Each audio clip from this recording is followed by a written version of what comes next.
wait is over. Ladies and gentlemen, from the studios in the wrestling capital of the South, it's another terrific episode of The Binge Buster Show.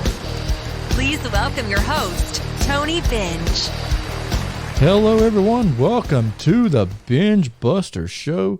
I am so excited about this week's show. We have got a tremendous podcast in store for you listeners out there, and I cannot wait to do it. And before I can get started, I've got to bring on my co-host. I'm talking about none other than Chris Plano. Chris, what is going on?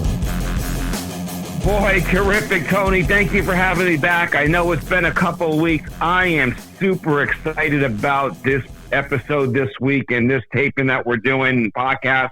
We're talking wrestling and rock and roll, and we're kicking it back to the mid-'80s, and I'm fired up tonight. Man, it's going to be great. But before we get into the podcast, Chris, I can't help but I got to tell the people I'm excited. The last couple of times I've been seeing Facebook pictures of you out rocking and rolling, man. Looks like the music scene is starting to pick back up. Tony, I'm telling you, Governor Roy Cooper and Dr. Mandy Cohen here, our state doctor here in North Carolina, and our state governor, North Carolina is opening up. I mean, we're opening up. We're trying to move forward, from the COVID-19 pandemic.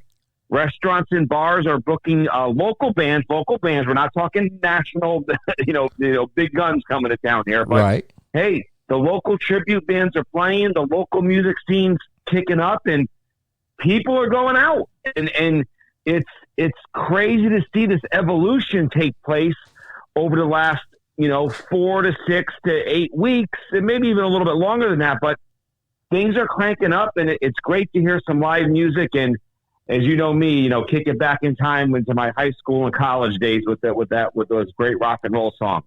Oh yeah, for sure. And not only is the music industry opening back up, but so is professional wrestling, because last weekend, Chris, I wrestled my first match in front of a live audience. Now, it was outside, but it was so good hearing the boos and the cheers from the people and being able to look out and see the reaction on their faces. Nobody was wearing masks because, it's outside, and with the new the governor saying it's okay to be outside without your mask on.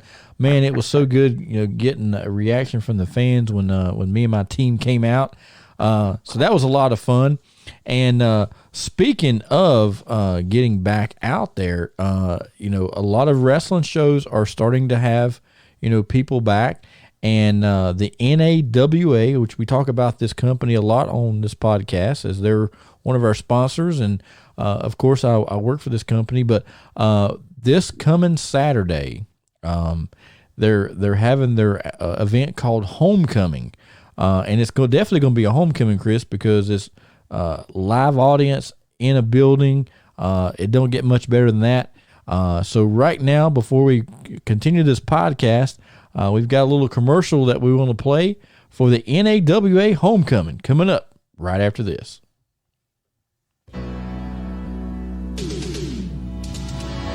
It's the NAWA Homecoming, Saturday, May the 8th, at the American Legion Hall in Lenoir, North Carolina. Bell time, 7 p.m. On this huge card, you will see a big tag team grudge match as the Burke County Boys take on Chris Thunder Anderson and Axel Jaggers. For the NAWA television title, Next to Perfect Adam James defends against AJ Frost. For the NAWA heavyweight title, Johnny Ryder takes on the Professor with Mike Ramsey. Also see in action wrestling legend The Barbarian. And in the main event for the NAWA tag team titles, it's the Moonshine Express with WWE legend Henry Godwin taking on the former champions, the Interns, with James McComb.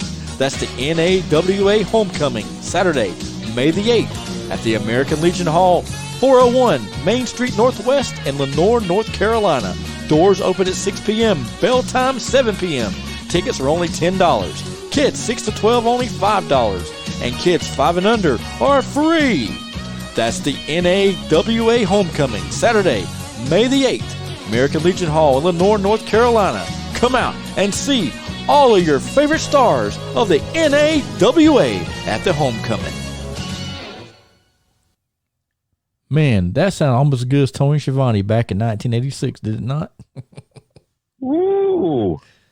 Oh, terrific, Tony. The American Legion Hall in Lenoir, North Carolina is going to be on fire this Saturday night. You got Barbarian coming to town. You got Henry Godwin coming to town. I know those Burke County boys, they're fired up, ready to go. And it's not just the wrestlers, Tony, in the ring. They're all fired up, but the fans as well. And it's going to be a barn burner Saturday night. I can't wait. Me either. And of course, myself, Tony Binge, I am not wrestling on this card, but I will be there in attendance. I have gotten, and some of you fans may have saw this on the Facebook page, but now Chris, Terrific Tony, has his own trading card, and this thing's going to be more over than the Pokemon cards. I get it, Tony. I know you're going to be in the crowd. You might even have your eye on a wrestler or two while you're observing in the crowd and making observations. But I know you'll be interacting with the fans, and boy, I'm excited. The NAWA has been on fire, man. Those guys have been running strong. They survived the COVID-19 pandemic, and it's been tough for independent wrestling, but they're coming out of it, and I know they're ready to kickstart this show Saturday night and blast off right through the summer and into the rest of 2021. Yeah, it's going to be a great time. I'm definitely looking forward to it, and I hope all you fans out there that are in the Carolinas, close by, if you're not doing anything Saturday, come on out and support the NAWA. It's going to be a great, fun family time. Come out and get your picture taken with the Barbarian. Get your picture taken with Henry Godwin, and that right there is kind of a special treat because Henry Godwin doesn't make a lot of personal appearances as it is. Mm-mm. So for him to be here at the NAWA, that right there is telling you that the NAWA is definitely the up and coming, and you have definitely got to check out their show when one comes to your town. Now, getting towards the podcast, now we are coming up on the anniversary of the very first Jim Crockett Senior Memorial Cup Tag Team Tournament. That one, the original one, took place on April the 19th, 1986 in New Orleans. And man, Chris, it was such a good time to be a wrestling fan in the 80s. And I think the Crockett Cup just kind of added to that. So right now, fans, we are going to be starting our podcast talking about the Jim Crockett Senior Memorial Cup Tag Team Tournament. The first annual Jim Crockett Senior Memorial Cup Tag Team Tournament was held on April the 19th, 1986 at the New Orleans, Louisiana Superdome. It was a 2-day event. During the day, had an afternoon show and then an evening show, and it showcased a lot of great wrestling talent all over the world, from NWA stars to UWF stars to WWF stars. They were all wanted to be part of this Jim Crockett Senior Memorial Cup, and the payoff was a check for $1 million and the prestigious Jim Crockett Senior Memorial Cup. Coming up now on the Binge Buster Show. All right, Chris, man, that the Jim Crockett Senior Memorial Cup was it was a cool event. How they had so many of the 1980s guys there. You saw a lot of tag teams that you knew, and then you also saw some people that teamed up that you were scratching your head going, how'd that happen? But it was still a great time. I mean, Tony, I looked, 23 matches in all. I want to say 21 of the 23 were tag team matches between the afternoon and evening sessions. And I mean, there's so much talent on the show in one building at one time. It's just a big, it's almost like a reunion in the back. of some sort for some of these guys. And, yeah, for sure. What a great time for the NWA. Listen, they're right in the heart of battling with the World Wrestling Federation. Trying to having this event in New Orleans. We talked about the relationship with the UWF and this was huge. Listen, one of the reasons I bought the magazines back in the mid '80s was because they had the results and stories from the Crockett Cups, and I wanted to know what was going on in other territories, and it was huge into the spring and really laid the groundwork for the NWA of what the summer would be, leading into the bashes. Yeah, for sure. And what I thought was so cool about this Crockett Cup being the first one was the fact that it was a big tournament, and like you said, they had a lot of teams in this tournament. Some guys that a lot of times we didn't get to see very often, and much less not only that, but teaming. We had different people teaming together that you never saw typically team together. For instance, the team of and this right here is a really weird pairing, but Black Bart, our good friend Black Bart, teaming with gorgeous Jimmy Garvin. Now you got a guy from Tampa and a guy from Texas, and two totally different types of guys. But man, they they went in there, and then another team. Now this team I liked. Your good friend, the Raging Bull Manny Fernandez, and our other good friend, handsome Jimmy Boogie Woogie Valiant. They were a team. Then you had Nelson Royal and Sam Houston. So we had a lot of great talent in there. But I have to say, as the Crockett Cup lingered on, my top 4 picks in this tournament would have been the Midnight Express, the Rock and Roll Express, Magnum TA and Ron Garvin, and the Road Warriors.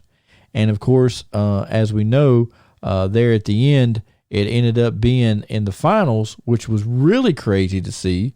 2 babyface tag teams in there, the Road Warriors and with Paul Ellering taking on Magnum TA and Ron Garvin. The final match goes 9 minutes, 49 seconds with the Road Warriors coming out on top. And really, Chris, the Road Warriors were already big time over. They were really popular, but I really think them winning the Crockett Cup really put them on a pedestal.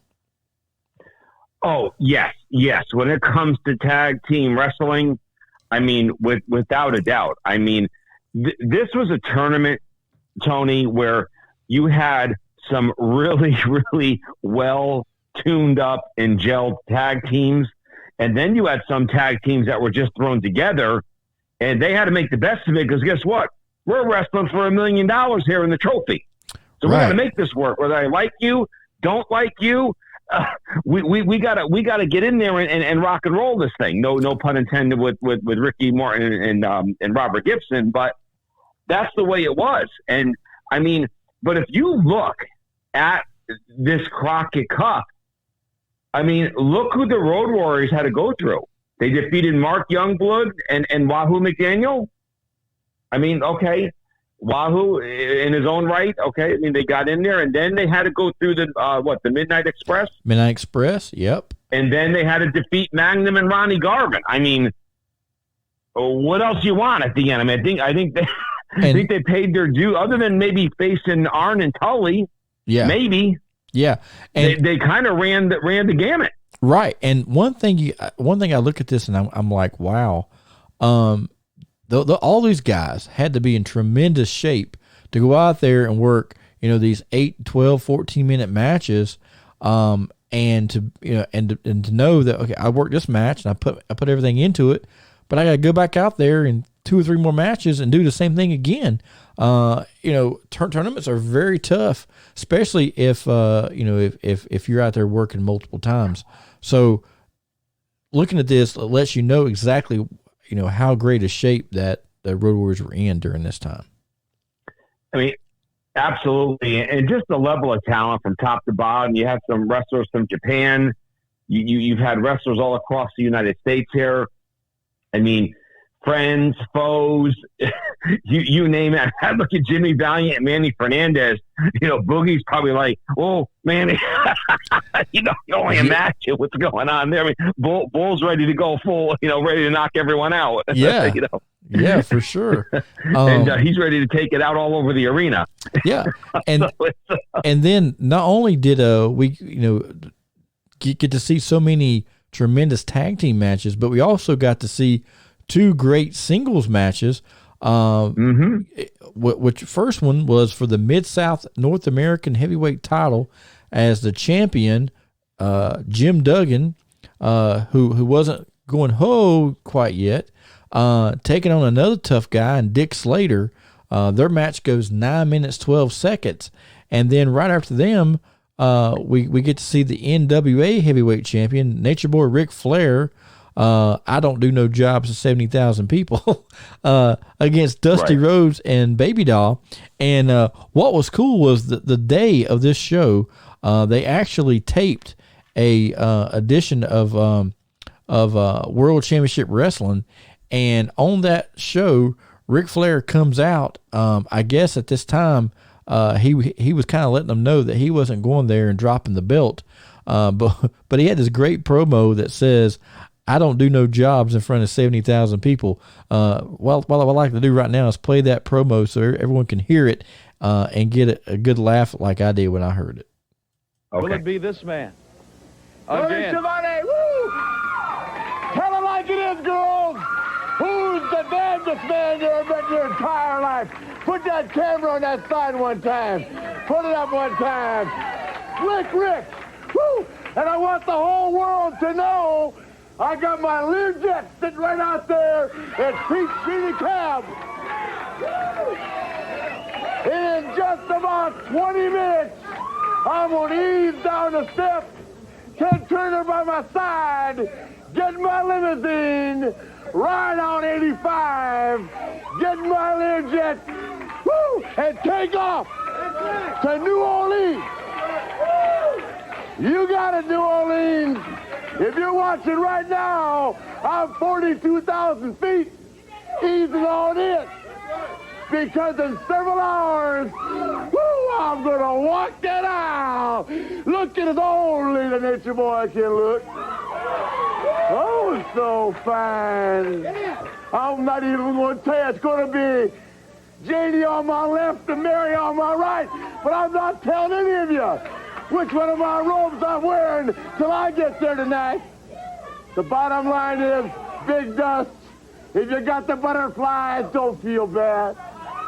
You got to wrestle the world champion. And in New Orleans tonight, the joint's going to be packed. And I don't do no job in front of 70,000 people.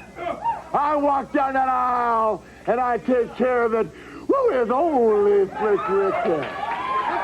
And then, one more public announcement after I beat up Dusty Rhodes. I'm going to ease across the street to the Hyatt Regency and drink all the champagne, anything you want is on the world check. I mean, just Chris, listen to that. He don't do no jobs in front of 70,000 people, and after he wins, go across the street and all the drinks are on him. And that's a shoot, because I'm sure that happened. Tony, I'm telling you now, that is Ric Flair at his best on the microphone the day of the show to get that walk up at the arena to sell tickets. Because I'm going to tell you right now, the way he sounded, he was ready to go 60 minutes with Dusty Rhodes in New Orleans that night. He sure was. Now, and I can guarantee you, there were some people at the Hyatt Regency after the show looking for the Nature Boy. Oh, you know they were. I can guarantee you. And I'm maybe sure some wrestlers too. I'm sure there's some people there, and I bet they were ages 18 to 30.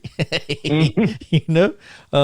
Yeah. But man, what a great time, Chris. To could you imagine being in the business in 1986? I mean, I often say I was born about 10 years too soon or too late.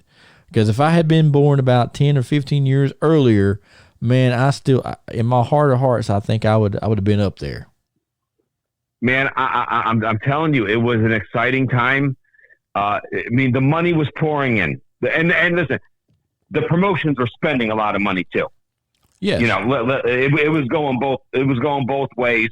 You know, we know between you and I, there was nowhere near 70,000 fans in Louisiana Superdome that particular day, but on television, to everyone, it was the biggest thing in the world. And and $1 million back then, $1 million is still a hell of a lot of money. But in 1986, it was a hell of a lot of money. Back then, you no would think, one was doing that kind of stuff. Right. In 1986, $1 million would be like today $1 trillion. You know, in people's eyes. So it wasn't nothing to joke about. And also it lets you know that Jim Crockett Promotions was that they were there and they were ready to make a name and show the wrestling world, to show the wrestling fans that you know, there might have been another company up north that had, you know, cartoon characters, but they had the real deal down here in the South, baby. And you know, and I don't want to take away anything from the WWF or the NWA, but hey, some of these guys in the back of their mind saying, I got to make an impression in this Crockett Cup, not only for my stay in the NWA, but I might get picked up by the WWF one day. Right. Mm-hmm. Whether it be singles, tag, whatever. So, you know, these guys are auditioning. You know, trust me, there were some eyeballs looking at New Orleans that day. Oh, yeah. Of what was going on. And the thing about it is, in 1986, if you look, there were several guys on this card that went to the WWF in 86 and become huge stars. Guys like Rick Martel, Dino Bravo, Coco Beware.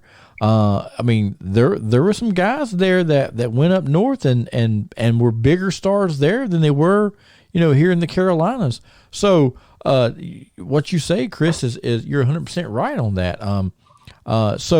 You know, big payoff for those guys. You know, they may not have won a Crockett Cup, but man, they got picked up and you know, there for a while between 87 to 89. Coco Beware was like one of the top draws in the WWF. I mean, they made the wrestling album. Was huge. They made the wrestling album Pile Driver, and he had the title track off the album. So, So I mean, it was definitely a good thing for him. Oh, Coco Beware was huge in the WWF with the bird or the parrot that he would bring out, different colors, and that's Frankie. Frankie, right? Yeah. Frankie the parrot, and not just that, and Coco Beware to be so over, you know, as an African American wrestler in the mid to late 80s was not easy in the wrestling business. You know, you had Tony Atlas. Yeah, Tony Atlas was over, and you had several others, but it was tough if you were an African American to be on top. Yeah, for and sure. to not only get there, but to maintain it, as well. Right, for sure. So it was definitely a tough job. And in the 80s, I would say the two most popular African American wrestlers of our day of the 80s would have to be Coco Beware and the Junkyard Dog. I mean, those guys were really popular. Oh, JYD he just had the perfect gimmick, and when he went to the WWF, it was even bigger. Oh, I mean, than what it was with the chain and the collar and the dog and the whole 9 yards. But that was, you know, the cities that Vince McMahon was promoting: Boston, New York, Philly, Chicago, Pittsburgh, you know, St. Louis. Heavy African American following, and you had to have that mix in the card to draw as many fans as you could. Right. You know, to get them in the door. Even when they had the, you know, Mexican wrestlers or midgets or the women wrestling, or, you know, you got to get as many people there as possible. And those guys, some people went to the shows just to see them. Yeah, for sure. That's who they looked up to. It was definitely an amazing time. To be I know we say this a lot on the show, but man, to be a wrestling fan in the 80s, or to be a wrestler in the 80s, it was a special time for sure. Absolutely. And for these guys, the money was pouring in. These promotions were spending a lot of money. We're right on the cusp of, pay-per-views and closed circuit television kind of wrestling going on beside the live in the arenas. And the magazines are running strong, and, everyone's trying to find their niche, but they all want a piece of that pie. But I mean, a great time. I would have probably, if you were to take a half step back, I would have loved to see this event maybe in a more Crockett stronghold city versus New Orleans. But obviously there was some business going on behind the scenes where it had to happen there. But, a lineup of this sort would do well, I think, anywhere at this time throughout the East Coast of wrestling. Without a doubt, for sure. The Crockett Cup was definitely amazing. They ended up having a couple of more, and maybe later on in the year we might discuss those. But all in all, the Crockett Cup is definitely it was a great time and a great event. And the fact of the matter is, not only was it a great event, but it was honoring one of the greatest promoters of all time, Mr. Jim Crockett Sr. So it definitely served its purpose. I was excited to see it. I think one of the coolest Crockett Cups they had was it was a little too late, but in 1988 they brought the Crockett Cup to the Carolinas. They had it. The first night was in Greenville, South Carolina, and then the finals were held in the Greensboro Coliseum. Man, it was a good time. I did not get to go to that event, unfortunately, but it was good to see it come to the Carolinas. But by that time, a lot of the Carolina fans were starting to lose interest in Jim Crockett Promotions because they had taken their flagship Starrcade out of the Carolinas, and unfortunately, I've read this a lot in a lot of books, but when the Crockett's took Starrcade from the Greensboro Coliseum, they lost a ton of fans and a ton of support when they done that. Yeah, that was their home base. I mean, that was, and Crockett made it that way. That Greensboro was the home base for Starrcade, and when you move it, it's kind of like you're taking something that's very precious to that market. Yeah. And okay, so now why should we support you going forward? You kind of took the best thing we ever had here from us. Right. So, I get it. Hey, wrestling fans are fickle. I think they've always been fickle to an extent, maybe even somewhat controlling to an extent as well. Right. But, I think, if anyone ever talks about Starrcade, you think Greensboro Coliseum, North Carolina. I think they just go hand in hand. Yeah, automatically, without a doubt. So, well, fans, I hope that you guys have enjoyed the podcast this week as we talked about Jim Crockett Promotions. And now we're going to take a commercial break.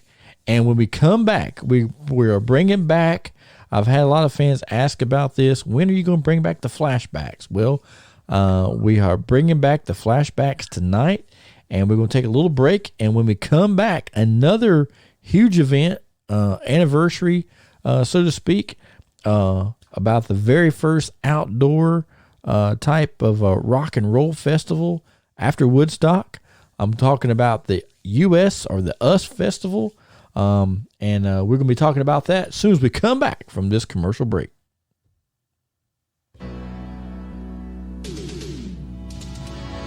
It's the NAWA Homecoming, Saturday, May the 8th, at the American Legion Hall in Lenore, North Carolina. Bell time, 7 p.m. On this huge card, you will see a big tag team grudge match as the Burke County Boys take on Chris Thunder Anderson and Axel Jaggers. For the NAWA television title, Next to Perfect Adam James defends against AJ Frost. For the NAWA heavyweight title, Johnny Ryder takes on the Professor with Mike Ramsey. Also see in action wrestling legend The Barbarian. And in the main event for the NAWA Tag Team titles, it's the Moonshine Express with WWE legend Henry Godwinn taking on the former champions, the Interns, with James McComb. That's the NAWA Homecoming, Saturday, May the 8th at the American Legion Hall, 401 Main Street Northwest in Lenoir, North Carolina. Doors open at 6 p.m., bell time 7 p.m. Tickets are only $10. Kids 6 to 12 only $5. And kids 5 and under are free. That's the NAWA Homecoming, Saturday, May the 8th, American Legion Hall in Lenoir, North Carolina. Come out and see all of your favorite stars of the NAWA at the Homecoming. This week's Classic Flashback. The greatest gathering of rock artists in music history. The US Festival 83, Memorial Day weekend, Glen Helen Park, San Bernardino, California. The music event of the 80s continues with more music. The Clash, Men at Work, from the world's largest stage. Van Halen, Scorpions, through the world's most powerful sound system. David Bowie, Stevie Nicks, with more multimedia spectacle. More giant video projection. More lights, more lasers. The US Festival 83, more than a concert. Call now for ticket information. All right, fans, we are back here on the Binge Buster Show. The U.S. Festival, or the US Festival, took place Labor Day weekend, 1982. Took place right there in Glen Haven Regional Park in San Bernardino, California. And Chris, on this big card, man, I say card, but I mean concert. It was definitely, man, the who's who of music. It was the who's who and the who's are going to be. Basically, you had a 3-day event, Friday, Saturday, and Sunday. I'm sorry, actually, it was, I'm talking about the one in 1983 we're talking about here.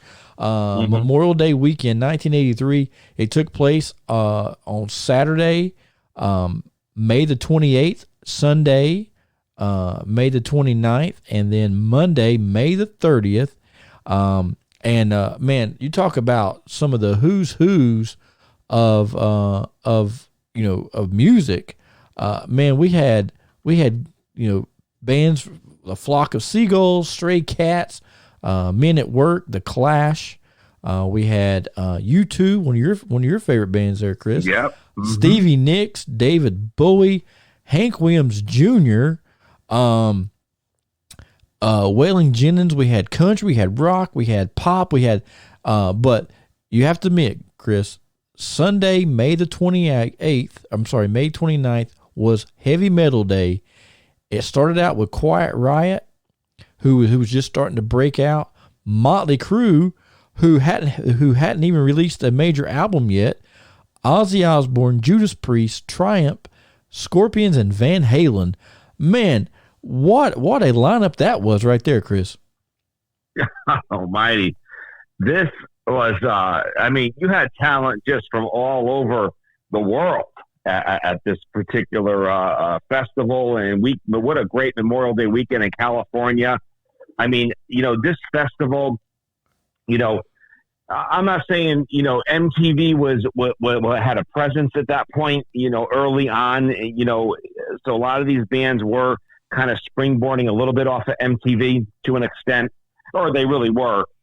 But I mean, just the lineup and the talent and God Almighty, from a planning and promoters perspective, I mean, behind the scenes, it had to be a nightmare. Oh man! All these different acts and personalities and locker rooms and times on stage and off stage and set up and break. I mean, this is just like, what's going on there? But and the amount of money being invested, I mean, it was wild. And the crazy thing, Chris, if you can imagine this, in 1983, money was worth a lot back then, but this festival lost $12 million. Now you think about that for a minute.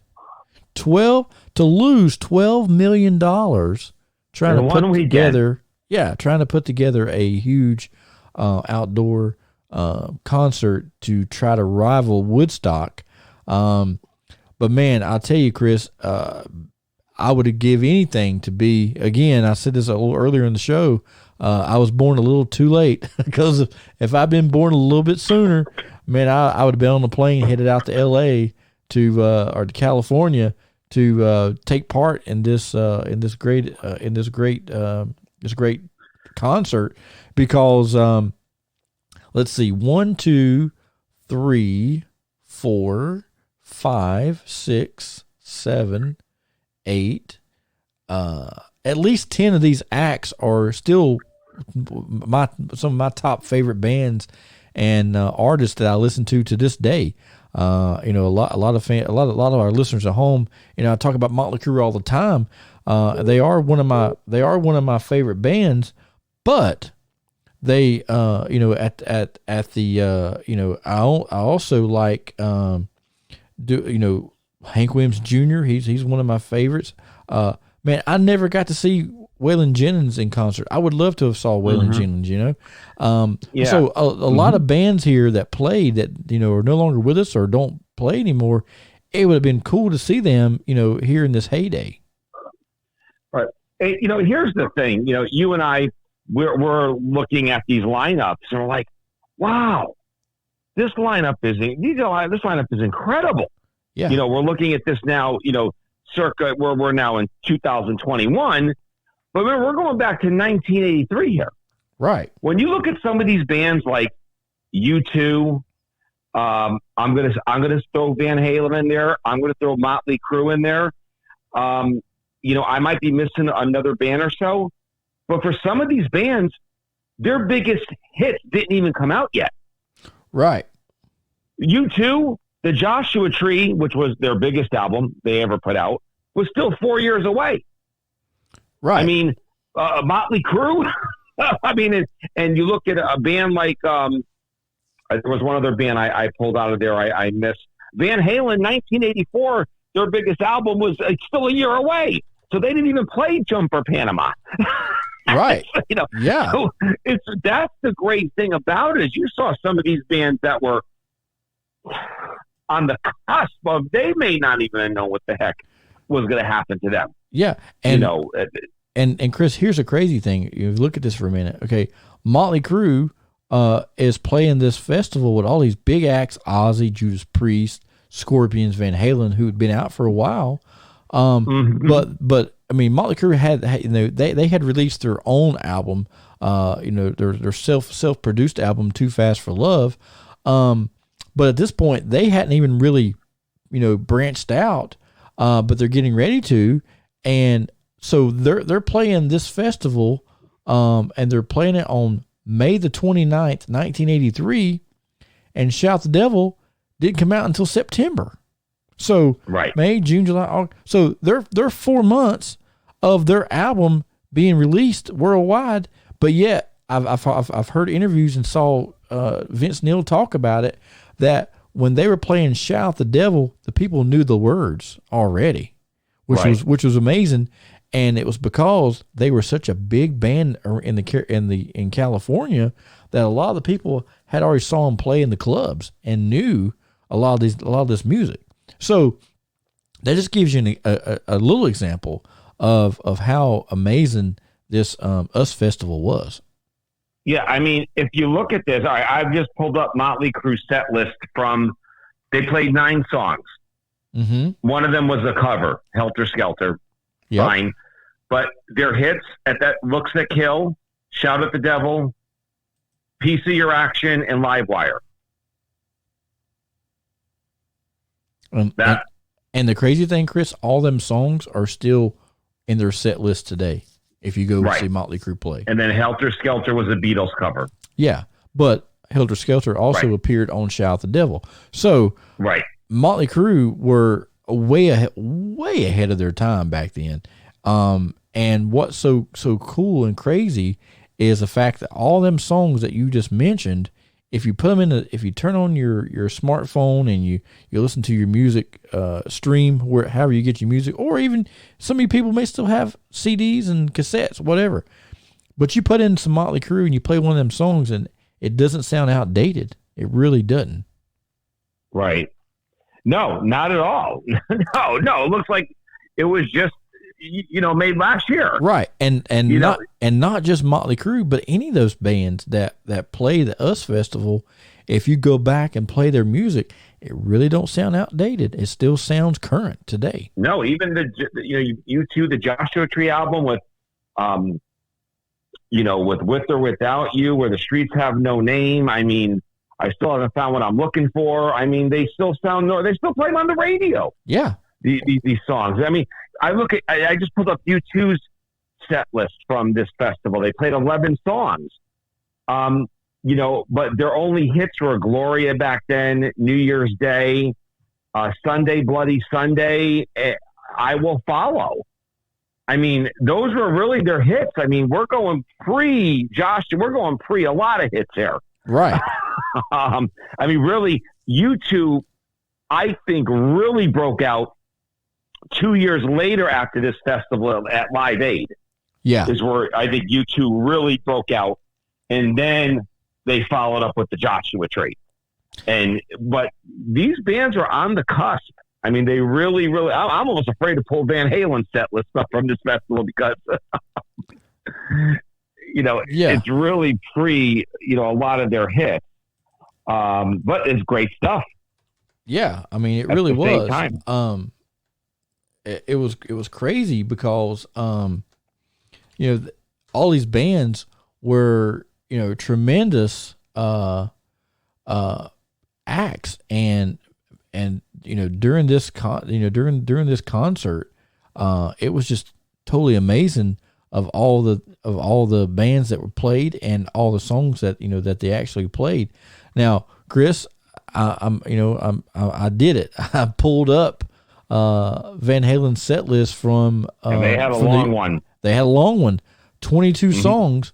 But as I look at it, I only know a few of these songs that they played, like Running with the Devil, Janie's Crying, and then Dancing in the Street. Of course, that's a classic.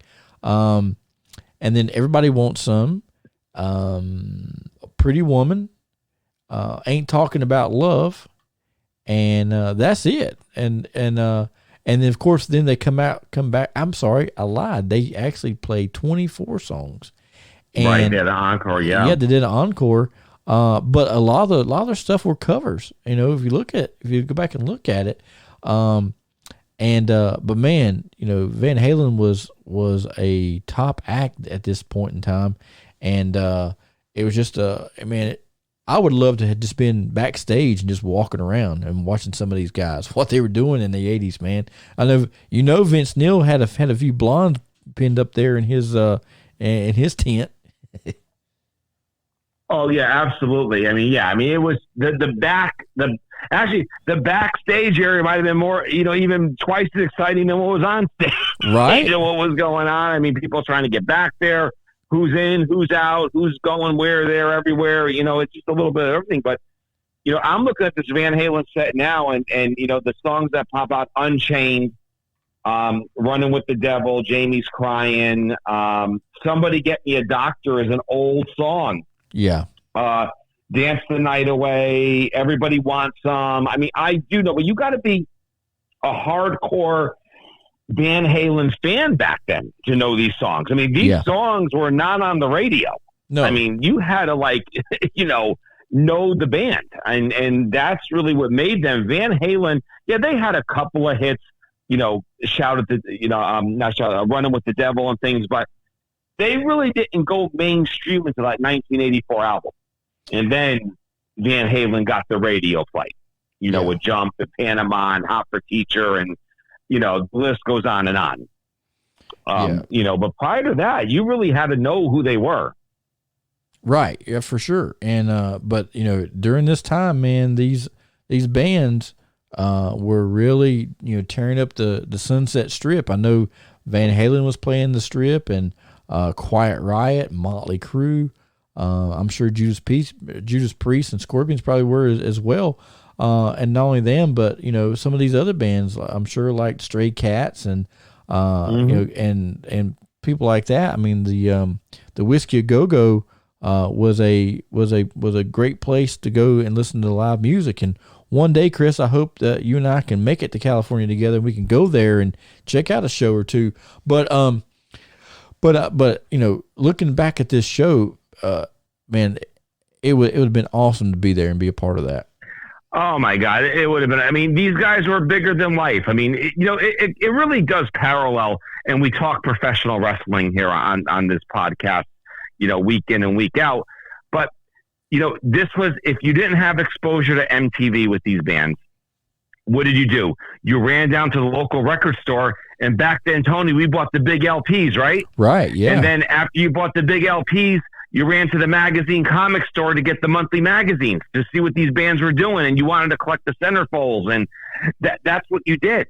I mean, and that's how, and then when you saw them in person, it was bigger than life, you know, because we're really talking cable TV is just really hitting them. We were talking cable television here is really hitting the mainstream, and you know, these bands, that's how you found out what they were doing, and that's how they promoted these guys, you know, back in the day. And then when they came to town, it was the place to be. Right, exactly. Yeah, you know, and I'm sitting here right now doing a little research to going back to 1983, and you know, pull up the top 10 movies of 1983, Chris. And this right here kind of gives you an idea of where we're at, because like you said, cable wasn't out yet. You had to go to the theater to see these movies, but we had The Dead Zone was number 10, The Meaning of Life, Videodrome, and The Ship Sails On, Nostalgia, Three Crowns of the Sailor, The Fourth Man. Now, right now, I don't know any of these movies. Now, here we go. Star Wars, Return of the Jedi. Okay. There you go. That was a big movie in 1983. City of Pirates, never seen that one. But now now Chris, this next, the number one movie in 1983, I'm going to tell you, it's going to blow your mind, and all you listeners at home is going to probably blow yours as well.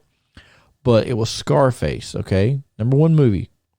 That being the number one movie is not what blows your mind. What blows your mind is I am now 47 years old, and I just saw Scarface for the first time about 3 months ago. Wow. Can you believe? You know, Scarface, you know, a great movie, was circa what Miami and Southern Florida was doing back then. Yeah. You know, with drugs and drug trafficking and cartels and mobs and you know, and it worked. And people were drawn to that. Yeah. I mean, to them, it was bigger than life. And for Al Pacino, you know, Scarface, he was coming off of his Godfather movie runs. So, you know, for him, you know, it was good. You know, it was like he was bigger than life. I mean, right. You know, it was just another mafia type, a drug lord, but just in a different setting versus an Italian mob. Now he's with, you know, the Latinos or whatever he was trying to do in, you know, in Scarface, but that's what it was back then, you know, and that was in, and really, you know, I think Scarface may even had a little help in having Miami Vice be created, you know, to an extent with that program in the mid 80s. Miami Vice was huge. I mean, that's what people wanted. Palm trees, flamingos, you know, guys on the cutting edge, fashion, clothing, you know, illegal activity. And it just perks people's interest. Yeah. Yeah. It's crazy. And, you know, and you were sitting there talking about, you know, at this time that was the big thing. Now, real quick, before we end this podcast, I want to get this in, you know, one of my favorite all-time movies was Blow with Johnny Depp, and it's the movie about George Young, who was the big cocaine smuggler of the 80s. I read online last night that George passed away. He served most of his life in prison because of drug smuggling, but what a great movie about his life, and Johnny Depp played this guy almost to the T. Yeah, I mean, Johnny Depp's a great actor, no matter what. you know, yeah. I mean, I didn't realize he passed away. Yeah, I saw it late. I saw it late last night, about 11 o'clock. It came through, and I saw it on the on Facebook, and I was like, man. George, I believe, was 78 years old. Wow. And you know, he's actually the same age as my mother. So, but yeah, he passed away, and you know, our hearts definitely go out to anybody that loses a loved one. But I think at 78 years old, looking back at the movie, if the movie pretty much portrayed his life, I think George, regardless of him spending time in prison or whatnot, he still lived the life that he wanted to live, and he was good at what he did, you know? Absolutely. And, you know, this, you know, pandemic we're in, everything going on, just, you know, you just never know who, you know, what's going to happen when. And I mean, you gotta take every day and live it to its fullest, because you never know what the next day is going to bring. And, you know, it's kind of a crazy way to look at things at times, but in another way, it's very true. Yeah. And George had a quote, and I want to read it real quick, Chris. And it makes a lot of sense if you sit and think about it. He says, "May the wind always be at your back, and the sun upon your face, and the winds of destiny carry you aloft to dance with the stars." And if you break that down, he's basically saying, you know, leave the past in the past, always be looking towards something, have something to look forward to. And if you do that, your winds of destiny will carry you wherever you want to go, into your happiness. And I believe that. I believe that a lot of people, if a lot of people would stop and just think about that for a minute and appreciate what they have, and try not to worry about changing nothing, just live your life to the fullest every day. And I believe at the end of the day, everybody will be like, man, you know, I had a good life. Because, you know, I was talking to somebody yesterday. They were like, you know, asking me, you know, like what drew me to pro wrestling. And it was the fact that when I was a kid growing up, I knew in my heart that that's all I wanted to do. Like, I had no desire to be anything other than a pro wrestler. The only problem was I wasn't built right, you know, to be on the big, to be up on the big, on the big stage. But I didn't let that hold me down. I may have not have went to, you know, to New York, or, you know, to Atlanta or any place like that, but I'm still living out my dream every day, or every weekend, or whenever it is I go wrestle. So I'm, you know, I believed in myself when other people told me I was too small, too this, too that, I just kept on going, and I ignored them. And fans, you listening out there, if you have a dream, do the same thing. Don't let nobody rob you of your dream. If it's in your heart, put your soul, put your mind into it.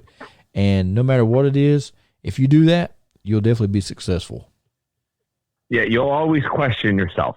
Always, yeah. Should have, could have, would have. Yep. I didn't do it, or someone else tried to convince me not to do it. Yep. So you know, for whatever reason. Yeah, are the odds stacked against me? Sure. Yeah. But aren't they always stacked? No matter what you get involved with, the odds are usually stacked against you no matter what. Yep, no matter what. No matter what it is. But, hey, if you enjoy doing it and you have a good time doing it, then that's all that matters. That is it. You know? And you know, some guys get to wrestle in Madison Square Garden and, you know, the Omni in Atlanta and the Louisiana Superdome, like we talked tonight, and WrestleManias. But then you got some guys where, hey, they know I'm always going to be in the minor leagues. But guess what? That's their WrestleMania. Right. That's their Superdome. Yep. So, you know, it all works out. And at the end of the day, hey, if you could lay your head, you know, on your pillow every night and say, hey, you know what? I had a blast. I gave 100% win, lose, or draw, and, you know, I'm going to keep moving forward. Then that's all you can ask for. That's it. At the end of the day. Mm-hmm. So, and at the end of the day, it's your life. So live out your dreams. And guys, if you're listening out there, whatever you want to do, just go do it. And if your wife gets mad, just say, Tony and Chris told me to live out my dream, so I'm knocking out all the strip clubs. Now I have women knocking on my door. They're coming to see me and you, Chris. I get enough heat from my office as it is, so just ignore what I just said. No, but seriously, right now you're good. What a great podcast tonight was. We got to talk about two great events: Jim Crockett Promotions and the US Festival. And of course, we let everyone know that the NAWA has got their big show coming out this weekend, and music is coming back, life's coming back, and my prediction, I think by the summer we're going to be back to normal or pretty close back to normal. I'm looking forward to it, Chris. I cannot wait. Yeah, no, absolutely. You know, like I tell everyone, hey, listen, I know, Tony, you've got the vaccine. I got the vaccine. You know, everyone now, the vaccine's available to everyone throughout the United States. Everyone has their spot in line. Get your shot. Let's do the right thing. Let's get through this pandemic. Let's get to herd immunity, whatever that magic number is, and let's get back to some normalcy, because it's going to be better for everyone. And hey, we're all in this together. And I could see the light at the end of the tunnel. I really could. Versus a year ago at this time, we were in the deep, dark trenches. I think we could see the light now somewhat towards the end of that tunnel. For sure. It's going to be awesome. I cannot wait. Well, fans, thank you for joining us on this week's podcast. Make sure you tune in next week. I will be having the results of the NAWA's homecoming. And who knows, I might even have a little spot on here with Henry Godwin or the Barbarian. You never know who might show up on the show, but you got to tune in to find out, and go like us on our Facebook page. Chris, you have anything before we leave tonight? Boy, Tony, you really turned back the clock. We went to 1986 and 1983 respectively again. And we say this, it was a great time to be a wrestling fan.